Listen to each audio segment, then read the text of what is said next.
ಪಹಲ್ಗಾಮ್ ದಾಳಿಯ ತನಿಖೆ ಮುಂದುವರೆದಿದೆ. ಒಂದು ಕಡೆ ಪಾಕಿಸ್ತಾನದ ನೆಲದ ಒಳಗಿರುವ ಉಗ್ರರ ನೆಲೆಗಳ ಮೇಲೆ ಆಪರೇಷನ್ ಸಿಂಧೂರದ ಮೂಲಕ ದಾಳಿ ನಡೆಸಿದ ಮೇಲೂ ಕೂಡ ಪಹಲ್ಗಾಮ್ ದಾಳಿಯ ತನಿಖೆಯನ್ನ ಮುಂದುವರೆಸಿದೆ ಭಾರತದ ತನಿಖಾ ಸಂಸ್ಥೆಗಳು. ಫೋಟೋ ಹಾಗೆ ವಿಡಿಯೋಗಳು ಇದ್ದರೆ, ದಾಳಿ ನಡೆದ ದಿನದ ಫೋಟೋ ಹಾಗೆ ವಿಡಿಯೋಗಳು ಇದ್ದರೆ ಅದನ್ನ ಹಂಚಿಕೊಳ್ಳಿ ಅಂತ ಹೇಳಿ ಎನ್ಐಎ ಸಾಮಾಜಿಕ ಜಾಲತಾಣದ ಪೋಸ್ಟ್ ಮೂಲಕ ಮನವಿಯನ್ನ ಮಾಡಿದೆ. ಉಗ್ರರ ದಾಳಿಯ ಚಿತ್ರಣಗಳನ್ನ ಶೇರ್ ಮಾಡಿ ಅಂತ ಸಾರ್ವಜನಿಕರಿಗೆ ಮನವಿ ಮಾಡಿದೆ ಎನ್ಐಎ. ಪ್ರವಾಸಿಗರು ಹಾಗೆ ಸ್ಥಳೀಯರು ತನಿಖಾ ಸಂಸ್ಥೆಗೆ ಆ ಮೂಲಕ ಸಹಕರಿಸಿ ಅಂತ ಹೇಳಿ ಮನವಿಯನ್ನ ಮಾಡಿಕೊಳ್ಳಲಾಗಿದೆ. ತಿಳಿದಿದೆ, ಪಹಲ್ಗಾಮ್ನ ದಾಳಿ ಏಪ್ರಿಲ್ 22ನೇ ತಾರೀಕು ನಡೆದ ದಾಳಿಯ ಅನೇಕ ಚಿತ್ರಣಗಳು, ವಿಡಿಯೋ, ಫೋಟೋಗಳು ಪ್ರವಾಸಿಗರ ಮೊಬೈಲ್ನಲ್ಲೇ ಸೆರೆಯಾಗಿದೆ. ಹಾಗೆ ಉಗ್ರರ ಚಲನವಲನ ಹಾಗೆ ಅವರ ಚಿತ್ರಣ ಇವೆಲ್ಲವೂ ಕೂಡ ಸೆರೆಯಾಗಿದ್ದೆ ಪ್ರವಾಸಿಗರ ವಿಡಿಯೋಗಳಲ್ಲಿ. ಹೀಗಾಗಿ ಮತ್ತಷ್ಟು ಸಾಕ್ಷ್ಯಗಳ ಸಂಗ್ರಹಕ್ಕಾಗಿ ಪ್ರವಾಸಿಗರಿಗೆ ಹಾಗೆ ಸ್ಥಳೀಯರಿಗೆ ಎನ್ಐಎ ಮನವಿ ಮಾಡಿಕೊಂಡಿದೆ. ಕಾಶ್ಮೀರದ ಕಣಿವೆಯಿಂದಲೇ ಅಲ್ಲಾಗ್ತಾ ಇರುವ ಬೆಳವಣಿಗೆಗಳ ಬಗ್ಗೆ ನಿರಂತರವಾಗಿ ಅಪ್ಡೇಟ್ ಕೊಡ್ತಾ ಇದ್ದಾರೆ. ನಿನ್ನೆ ತಡರಾತ್ರಿಯಿಂದ ಈ ಕ್ಷಣದವರೆಗೂ ನಾನ್ ಸ್ಟಾಪ್ ಅಪ್ಡೇಟ್ಸ್. ಮತ್ತೊಮ್ಮೆ ನನ್ನ ಜೊತೆಯಲ್ಲಿ ನೇರ ಸಂಪರ್ಕದಲ್ಲಿದ್ದಾರೆ ಈ ಕ್ಷಣದ ಮೇಜರ್ ಬ್ರೇಕಿಂಗ್ ಎನ್ಐಎ ಅಭಿಷೇಕ್. ಮೊದಲನೇದಾಗಿ ನಿಮ್ಮನ್ನು ಕೇಳ್ತೀನಿ, ಎನ್ಐಎ ಮತ್ತಷ್ಟು ಸಾಕ್ಷ್ಯಗಳ ಸಂಗ್ರಹಕ್ಕೆ ಮುಂದಾಗ್ತಾ ಇರೋದು ಪ್ರತೀಕಾರದ ಪರ್ವ ಇನ್ನೂ ಕೂಡ ಬಾಕಿ ಇದೆ ಅನ್ನೋದರ ಸೂಚಕ. ಸದ್ಯ ಕಾಶ್ಮೀರದಲ್ಲಿ ಎನ್ಐಎ ತನಿಖೆ ಭಾಗವಾಗಿ ಆಗ್ತಾ ಇರುವ ಬೆಳವಣಿಗೆಗಳ ಡೀಟೇಲ್ಸ್ ಹಂಚಿಕೊಳ್ಳೋದಾದ್ರೆ. ಸ್ಮಿತಾ, ಖಂಡಿತವಾಗಿಯೂ ಕೂಡ ಅನೇಕ ಆಯಾಮಗಳು ಈ ಒಂದು ವಿಜುವಲ್ಗಳಲ್ಲಿ ಸಿಗುತ್ತೆ. ಒಂದಿಷ್ಟು ಜನ ಅದನ್ನ ಸಾಮಾಜಿಕ ಜಾಲತಾಣದಲ್ಲಿ ಹಾಕಿರ್ಬೋದು, ಕುಟುಂಬಸ್ಥರ ಜೊತೆ ಶೇರ್ ಮಾಡಿರ್ಬೋದು, ಬೇರೆ ಬೇರೆ ಒಂದು ಸೋಷಿಯಲ್ ವೆಬ್ಸೈಟ್ಗಳಲ್ಲಿ ಹಾಕೋದಕ್ಕಿಂತ ಅದರ ಬದಲಾಗಿ ನಮಗೆ ಕೊಡಿ, ಇದನ್ನ ಎನ್ಐಎ ತಂಡದ ವತಿಯಿಂದ ನಾವು ಈ ಒಂದು ಮಾಹಿತಿಯನ್ನ ಸಂಗ್ರಹ ಮಾಡ್ತಿದ್ದೇವೆ. ಏಪ್ರಿಲ್ 22 ಅಲ್ಲಿಗೆ ಹೋದಂತ ಅಷ್ಟು ಜನರನ್ನ ಈಗ ಟೂರಿಸ್ಟ್ ಆಪರೇಟರ್ಗಳಿರ್ಬೋದು, ಅನೇಕ ರೀತಿಯ ಟಿಕೆಟ್ ಬುಕಿಂಗ್ ಮಾಡಿರ್ಬೋದು, ಫ್ಲೈಟ್ ಡೀಟೇಲ್ಸ್ ಅನ್ನು ಚೆಕ್ ಮಾಡಿರ್ಬೋದು, ಎಲ್ಲ ರೀತಿಯಿಂದಲೂ ಕೂಡ ಈಗ ಮಾಹಿತಿಯನ್ನ ಕಲೆ ಹಾಕಿ ಯಾರ ಕಡೆಯಿಂದ ವಿಜುವಲ್ಗಳು ಸಿಗುತ್ತೆ ಅನ್ನೋದು ಮೊದಲನೇ ಪಾಯಿಂಟ್ ಆಗುತ್ತೆ. ಯಾಕೆ ಅಂದ್ರೆ ಬೇರೆ ಬೇರೆ ಆಯಾಮಗಳಲ್ಲಿ ಅಂದ್ರೆ 180 ಡಿಗ್ರಿ ವಿಜುವಲ್ ಸಿಗುತ್ತೆ, 360 ಡಿಗ್ರಿ ವಿಜುವಲ್ ಸಿಗುತ್ತೆ. ಇಲ್ಲಿ ಅವರು ಎಲ್ಲಿಂದ ಬಂದ್ರು, ಎಲ್ಲಿಂದ ಹೋದ್ರು, ಈ ಒಂದು ವಿಚಾರವನ್ನ ನಾವು ತಿಳಿದುಕೊಳ್ಳೋದಕ್ಕೆ ಸೂಕ್ತ ಆಗುತ್ತೆ ಅನ್ನೋ ಒಂದು ಕಾರಣದಿಂದಾಗಿ ಸದ್ಯದ ಮಟ್ಟಿಗೆ ಎನ್ಐಎ ಮನವಿ ಮಾಡಿರುವಂತದ್ದು ಒಂದು ಭಾಗ ಆಗುತ್ತೆ. ಮತ್ತೊಂದು ಭಾಗದಲ್ಲಿ ಈಗಲೂ ಕೂಡ ಎಬಿಸಿ ವ್ಯಾಲಿ ಅಂತ ಏನ್ ಕರಿತೀವಿ, ಆರೋ ವ್ಯಾಲಿ, ಬೇತಬ್ ವ್ಯಾಲಿ, ಚಂದಾವಾಡಿ ವ್ಯಾಲಿ ಆಗಿರ್ಬೋದು, ಈ ಒಂದು ದುರ್ಘಟನೆ ನಡೆದಂತ ಬೈಸರನ್ ವ್ಯಾಲಿ ಆಗಿರ್ಬೋದು, ಇವಿಷ್ಟೂ ಕಡೆ ಎನ್ಐಎ ಪ್ರವಾಸಿಗರಿಗೆ ಇಲ್ಲಿಯವರೆಗೂ ನಿರ್ಬಂಧವನ್ನ ಹೇರಿದೆ. ಈ ಸದ್ಯದ ಮಟ್ಟಿಗೆ ಯಾಕೆ ನಿರ್ಬಂಧವನ್ನ ಹೇರಿದೆ ಅಂತ ನಾವು ಗಮನಿಸಿದ್ರೆ, ಅಲ್ಲಿ ಯಾವುದೇ ಸಾಕ್ಷ್ಯಾಧಾರಗಳು ಮಿಸ್ ಆಗಬಾರದು, ಸಣ್ಣ ಪುಟ್ಟ ಮೂವ್ಮೆಂಟ್ ಆದ್ರೂ ಕೂಡ ಒಂದಿಷ್ಟು ಮೈನ್ಯೂಟ್ ಡೀಟೇಲ್ಗಳು ಕೂಡ ಮಿಸ್ ಆಗಬಾರದು ಅನ್ನೋ ಕಾರಣದಿಂದಾಗಿ ಎನ್ಐಎ ತನ್ನ ತನಿಖೆಯನ್ನ ಈ ಕ್ಷಣದವರೆಗೂ ಮುಂದುವರಿಸಿರುವಂತದ್ದು.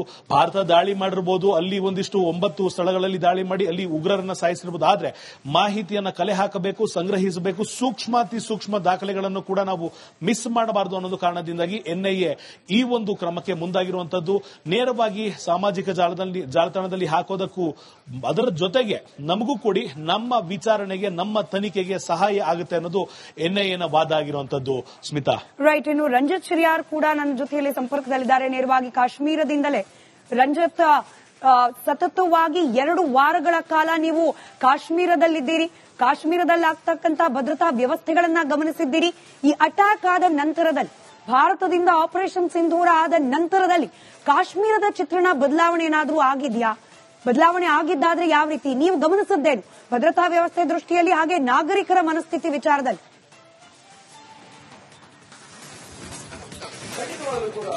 ನೋಡಿ, ಬೆಳಗಿನ ಜಾವ ಸುಮಾರು 1:44 ಸುಮಾರಿಗೆ ಭಾರತದ ಜೆಟ್ಗಳು ಪಾಕಿಸ್ತಾನದ ಭಾರತದ ಗಡಿಯನ್ನ ದಾಟಿ ಹೋಗಿ ಗಡಿ ದಾಟಿ ಪಾಕಿಸ್ತಾನದ ಭಯೋತ್ಪಾದಕ ನೆಲೆಗಳನ್ನ ಡೆಮಾಲಿಷ್ ಮಾಡಿ ಬಂದು 2:07 ವಾಪಸ್ ಸುರಕ್ಷಿತವಾಗಿ ತಮ್ಮ ನೆಲೆಗಳನ್ನ ರೀಚ್ ಆಗಿ ಭಾರತಕ್ಕೊಂದು ಸಂದೇಶ ಕೊಡುತ್ತೆ, ಜೈ ಹಿಂದ್ ಅಂತೇಳಿ. ನೋಡಿ, ಈ ಬೈಸರನ್ ನರಮೇಧದ ನಂತರ ಭಾರತೀಯರು ಪ್ರತೀಕಾರದ ಕಹಳೆಯನ್ನ ಮೊಳಗಿಸಿದ್ರು. ಪ್ರಧಾನಿ ನರೇಂದ್ರ ಮೋದಿ ಪ್ರತಿಜ್ಞೆ ಮಾಡಿದ್ರು, ನಾನು ಇದಕ್ಕೆ ಪ್ರತೀಕಾರವನ್ನ ತೀರಿಸಿಕೊಳ್ತೀನಿ, ನಿಮ್ಮ ಭಾವನೆಗಳಿಗೆ ಬೆಲೆ ಕೊಡ್ತೀನಿ ಅನ್ನೋದನ್ನ ಹೇಳಿದ್ರು. ಆ ಸಿಂಧೂರವನ್ನ ಅಳಿಸಿದ್ರಲ್ಲ, ಅವರನ್ನ ನಾವು ಸುಮ್ಮನೆ ಬಿಡೋದಿಲ್ಲ ಅಂತ ಹೇಳಿದ್ರು. ಅದರಂತೆ ಇವತ್ತಿನ ಈ ಪ್ರತೀಕಾರ ಇದೆಯಲ್ಲ, ಪ್ರತೀಕಾರದ ನಂತರ ಸುಮಾರು 3 ಗಂಟೆಯಿಂದಲೇ ಭಾರತೀಯರಲ್ಲಿ ಒಂದು ಸಂಭ್ರಮದ ಈ ಒಂದು ಪ್ರತೀಕಾರದ ಸಂದರ್ಭ ಕಾಣಿಸ್ತಾ ಇತ್ತು. ಅದರಂತೆ ಬೆಳಿಗ್ಗೆ ಹೊತ್ತು ಕಳೀತಾ ಇದ್ದಂತೆ, ಬೆಳಿಗಾಗ್ತಾ ಇದ್ದಂತೆ, ಎಲ್ರಿಗೂ ವಿಚಾರ ತಲುಪ್ತಾ ಇದ್ದಂತೆ ಸಂಪೂರ್ಣವಾಗಿ ಕಾಶ್ಮೀರದ ಕೆಲವು ಸೂಕ್ಷ್ಮ ಪ್ರದೇಶಗಳಲ್ಲಿ ಅಘೋಷಿತವಾದಂತ ಬಂದ್ ವಾತಾವರಣ ಕಂಡು ಬರ್ತಾ ಇತ್ತು. ಆನಂತರ ವಿಮಾನಗಳನ್ನ ಬಂದ್ ಮಾಡಿದ್ರು. ಹೆಚ್ಚಿನ ಸಂಖ್ಯೆಯ ಸೇನೆಯನ್ನ ಕೆಲವು ಆಯಕಟ್ಟಿನ ಜಾಗಗಳಿಗೆ ನಿಯೋಜನೆ ಮಾಡಿದ್ರು. ಅಲ್ಲಿ 2 ಹಂತದ ಪೊಲೀಸ್ ಪಹರೆ, ಅದ್ರ ಜೊತೆಗೆ ಸೇನಾ ಪಹರೆಯನ್ನ ಮಾಡಿದ್ರು. ಗಡಿಯಲ್ಲಂತೂ ಕೇಳೋದು ಬೇಡ, ಒಂದು ಸೊಳ್ಳೆ ಕೂಡ ಭಾರತದ LOCಯನ್ನ ದಾಟಿ ಪಾಕಿಸ್ತಾನದ LOCಯನ್ನ ದಾಟಿ ಭಾರತಕ್ಕೆ ಬರೋದಕ್ಕೆ ಸಾಧ್ಯವೇ ಇಲ್ಲ. ಅಷ್ಟು ಕಟ್ಟೆಚ್ಚರವನ್ನ ವಹಿಸಲಾಗಿದೆ. ಭಾರತ ಆಕ್ಷನ್ ಮಾಡಿ ಆಗಿದೆ. ಭಾರತ ನುಗ್ಗಿ ಹೊಡೆದಾಗಿದೆ. ಪಾಕಿಸ್ತಾನ ಏನಾದ್ರೂ ವಾಪಸ್ ದಾಳಿ ಮಾಡುತ್ತಾ ಅನ್ನುವ ಆತಂಕವೂ ಕೂಡ ಇದೆ. ಆದ್ರೆ ಭಾರತ ಸೇನೆ ಅಲ್ಲಿ ಹೇಗೆ ಕಟ್ಟೆಚ್ಚರ ಇದೆ ಅಂತ ಹೇಳಿದ್ರೆ, BSF ನ ಯೋಧರು 24 ಗಂಟೆಯೂ ಕೂಡ ಕಣ್ಣಿಟ್ಟು ಕಾಯ್ತಾರೆ. ಕದನ ವಿರಾಮ 14ನೇ ದಿನ ಸುಮಾರು 49 ಸಲ ಕದನ ವಿರಾಮವನ್ನ ಉಲ್ಲಂಘನೆ ಮಾಡಿ ಇವರು ಅಪ್ರಚೋದಿತ ಗುಂಡಿನ ದಾಳಿ ಮಾಡ್ತಾ ಇದ್ದಾರೆ. ಅದಕ್ಕೆ ನಾವು ಹೇಗೆ ಪ್ರತಿಕ್ರಿಯೆ ಕೊಟ್ಟಿದ್ದೀವಿ ಅನ್ನೋದು ನಿಮಗೆ ಗೊತ್ತಿರುವಂತ ವಿಚಾರ. ಇದು ಗಡಿಯ ಚಿತ್ರಣ. ಆದ್ರೆ ಕೆಲವು ಸರ್ಕಲ್ಗಳಲ್ಲಿ, ಕೆಲವು ಆಯಕಟ್ಟಿನ ಜಾಗಗಳಲ್ಲಿ ಸೇನಾ ಬಂಕರ್ಗಳನ್ನ ನಿಯೋಜಿಸಿ, ಹಾಗೆ ಕೆಲವು ರೈಲ್ವೆ ಸ್ಟೇಷನ್ಗಳಾಗಿರ್ಬೋದು ಅಥವಾ ಈ ಜನನಿಬಿಡ ಪ್ರದೇಶಗಳಲ್ಲೆಲ್ಲವೂ ಕೂಡ ಹೆಚ್ಚಿನ ಬಂದೋಬಸ್ತ್ ಮಾಡಲಾಗಿದೆ. ಹಾಗೆ ಜನರ ಮನಸ್ಥಿತಿ ಬಗ್ಗೆ ತಾವು ಹೇಳ್ತಾ ಇದ್ರೆ, ಜನ ಆತಂಕದಲ್ಲಿದ್ದಾರೆ. ರಜೌರಿ ಸೇರಿದಂತೆ ಪೂಂಚ್ ಭಾಗದಲ್ಲಿ ಜನರನ್ನ ಖಾಲಿ ಮಾಡಿ ಈಗ ಸೇನಾ ಬಂಕರ್ಗಳಿಗೆ ಅವ್ರನ್ನ ಶಿಫ್ಟ್ ಮಾಡ್ತಾ ಇದ್ದಾರೆ. ಅದನ್ನ ಹೊರತುಪಡಿಸಿ ಎಲ್ಲರಲ್ಲೂ ಕೂಡ ಒಂದು ರೀತಿಯಲ್ಲಿ ಸಂಭ್ರಮದ ವಾತಾವರಣ ಇದೆ. ಆದ್ರೆ ಇದು ಸಂಭ್ರಮಿಸುವಂತ ಸಮಯ ಅಲ್ಲ. 3 ದಶಕಗಳಿಂದ ನಾವು ಇದನ್ನ ಎದುರಿಸಿಕೊಂಡು ಬಂದಿದ್ದೀವಿ. ಈ ಭಯೋತ್ಪಾದನೆ ಅನ್ನುವ ಕೆಟ್ಟ ಹುಳವನ್ನ ಇವತ್ತು ಭಾರತನ ಹೊಸಕೆ ಹಾಕೋ ಪ್ರಯತ್ನ ಮಾಡ್ತಾ ಇದೆ. ಅದಕ್ಕೆ ಭಾರತೀಯರೆಲ್ಲರೂ ಕೂಡ ಜೊತೆಯಾಗಿ ನಿಂತ್ಕೊಂಡಿದ್ದಾರೆ. ಇದು ಆರಂಭ ಅಷ್ಟೇ. ಪಿಕ್ಚರ್ ಅಭಿ ಬಾಕಿ ಹೇ ಅಂತ ಹೇಳಿ ಭಾರತ ಹೇಳ್ತಾ ಇದೆ. ಬಹುಶಃ ಭಾರತ ಮತ್ತೊಂದು ಆಪರೇಷನ್ ಸಿಂಧೂರ ಮಾಡೋದಕ್ಕೆ ಹೊರಟಿದೆ. ಪಾಕಿಸ್ತಾನ ಮತ್ತೊಂದು ಸಲ ಏನಾದ್ರೂ ಈ ದಾಳಿಗೆ ನೋಡಿ, ಭಯೋತ್ಪಾದಕರನ್ನ ನಾವು ಹೊಡೆದಾಕಿದ್ದು, ನಾಗರಿಕರನ್ನ ಟಚ್ ಮಾಡಿಲ್ಲ, ಪಾಕಿಸ್ತಾನದ ಸೇನೆಯನ್ನ ಟಚ್ ಮಾಡಿಲ್ಲ, ಅಲ್ಲಿದ್ದಂತ ಭಯೋತ್ಪಾದಕ ನೆಲೆಗಳು ಮತ್ತೆ ಅವರ ಹೆಡ್ ಕ್ವಾರ್ಟರ್ಸ್ ಗಳನ್ನ ನಾವು ಹೊಡೆದಾಕಿದ್ದೀವಿ. ಹಾಗಾಗಿ ಇದನ್ನ ಪ್ರಶ್ನೆ ಮಾಡಿ ಏನಾದ್ರೂ ಬಂತು ಅಂತ ಹೇಳಿದ್ರೆ ಆಗೋದು ಕೂಡ ಮಹಾಭಾರತ ಅನ್ನೋದ್ರಲ್ಲಿ ನೋ ಡೌಟ್. ಸ್ಮಿತಾ, ತಯಾರಿ ಅದಕ್ಕೆ ಸನ್ನದ್ಧ ರೀತಿಯಲ್ಲಿದೆ. ಸೇನೆ ಡೆಪ್ಲಾಯ್ ಆಗಿದೆ. 7 ಲಕ್ಷಕ್ಕಿಂತ ಹೆಚ್ಚು ಸೈನಿಕರು ಗಡಿಗಳಲ್ಲಿ ಮತ್ತು ಕೆಲವು ಆಯಕಟ್ಟಿನ ಜಲಗಳಲ್ಲಿ ನಿಯೋಜನೆ ಆಗಿದ್ದಾರೆ. ಮೀಟಿಂಗ್ಗಳ ಮೇಲೆ ಮೀಟಿಂಗ್, ಸರಣಿ ಮೀಟಿಂಗ್ಗಳು ನಡೀತಾ ಇದೆ. ಪ್ರಧಾನಿ ನರೇಂದ್ರ ಮೋದಿ ಅವರೇ ಸೂಕ್ಷ್ಮವಾಗಿ ಎಲ್ಲವನ್ನ ಮಾನಿಟರ್ ಮಾಡ್ತಾ ಇದ್ದಾರೆ. ರಕ್ಷಣಾ ಸಚಿವರು, ಭದ್ರತಾ ಸಲಹೆಗಾರರು ಕಾಲಿಗೆ ಟೊಂಕ ಕೊಟ್ಕೊಂಡ್ ಹಂಗೆ ಎಲ್ಲಾ ಕಡೆ ಓಡೋಡಿ ಮಾತಾಡ್ತಾ ಇದ್ದಾರೆ. ಮತ್ತೊಂದು ಕಡೆಯಲ್ಲಿ ನಾಳೆ ರಾಜನಾಥ್ ಸಿಂಗ್ ಗಡಿಗೆ ಹೋಗ್ತಾರೆ. ಅಲ್ಲಿನ ಕಟ್ಟೆಚ್ಚರವನ್ನ ವಿಚಾರ ಮಾಡ್ತಾರೆ. ಸದ್ಯಕ್ಕಂತೂ ವಾತಾವರಣ ದ್ವೇಷಮಯವಾಗಿದೆ. ಗಡಿಯಲ್ಲಿ ಕಟ್ಟೆಚ್ಚರ ಇದೆ. ಎಲ್ಲಾ ರೀತಿಯಲ್ಲೂ ಕೂಡ ನಾಗರಿಕರು ಮೆಂಟಲಿ ತಯಾರಾಗಿದ್ದಾರೆ. ಸೈರನ್ಗಳು ಮೊಳಗ್ತಾ ಇದೆ. ಗಡಿಗೂ ಸೇನಾ ಬಂಕರ್ಗಳು ಓಡಾಡ್ತಾ ಇದ್ದಾವೆ. ಸೈನಿಕರು ವಿದ್ ಬಂದೂಕನ್ನ ಕೈಯಲ್ಲಿ ಹಿಡ್ಕೊಂಡು, ಟ್ರಿಗರ್ ಮೇಲೆ ಕೈಯಲ್ಲಿ ಹಿಡ್ಕೊಂಡು ಹೊಡೆಯೋದು ಮಾತ್ರ ಬಾಕಿ. ಏನಾದ್ರೂ ಕಸ ಪಿಸಕ್ಕಂದ್ರೆ ಅಲ್ಲಿ ಸರ್ವನಾಶ ಆಗಿ ಹೋಗುತ್ತೆ ಪಾಕಿಸ್ತಾನ ಮತ್ತೆ ಅದರ ನೆಲೆಗಳು. ಮತ್ತೊಂದು ಗಂಭೀರ ವಿಚಾರ ಅಂತ ಹೇಳಿದ್ರೆ, ಈಗ ಭಾರತ ಹೊಡೆದಾಕಿರೋದು ಭಯೋತ್ಪಾದಕ ನೆಲೆಗಳಾಗಿರೋದ್ರಿಂದಾಗಿ ಆ ಭಯೋತ್ಪಾದಕ ನೆಲೆಗಳಲ್ಲಿ ಸುಮಾರು 100ರಿಂದ 120 ಜನ ಡೆತ್ ಆಗಿದ್ದಾರೆ ಅನ್ನೋದ್ರ ಬಗ್ಗೆ ಮಾಹಿತಿ ಇದೆ. ಹಾಗಾಗಿ ಇಲ್ಲಿ ಒಳಗಡೆ ಇದ್ದಂತ, ಭಾರತದ ಒಳಗಡೆ ಇದ್ದಂತ ಕೆಲವು ಭಯೋತ್ಪಾದಕರು ಒಳಗಡೆ ಕೆಲವು ವಿಧ್ವಂಸಕ ಕೃತ್ಯ ಮಾಡುವಂತ ಸಾಧ್ಯತೆಗಳಿರುತ್ತೆ.